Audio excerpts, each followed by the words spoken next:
একটা বড় জঙ্গল ছিল। জঙ্গলের রাজা ছিল সিংহ। তার নাম ছিল রাজু।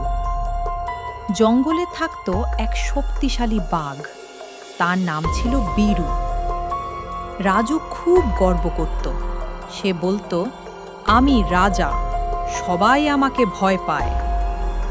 বীরু বলতো, আমি সবচেয়ে শক্তিশালী। একদিন জঙ্গলে খাবার কমে গেল। সব প্রাণী চিন্তায় পড়ল। রাজু বলল, আমি একাই শিকার করব। বীরু বলল, না, আমি একাই করব। দুজন আলাদা পথে গেল। রাজু অনেক দূর গেল, কিন্তু শিকার পেল না। সে ক্লান্ত হয়ে পড়ল। বীরুও অনেক দৌড়ালো, কিন্তু শিকার পেল না। সেও ক্লান্ত হয়ে গেল।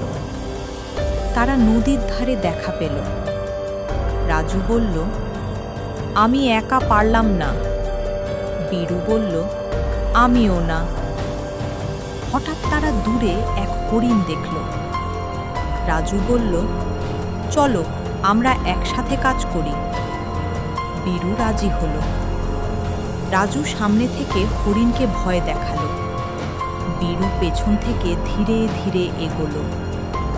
হরিণ পালাতে চাইল, কিন্তু তারা দুজন মিলে ধরল। সব প্রাণী খুশি হল।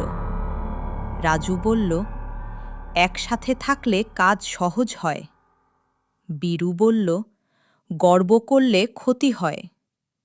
দুজন বন্ধু হয়ে গেল।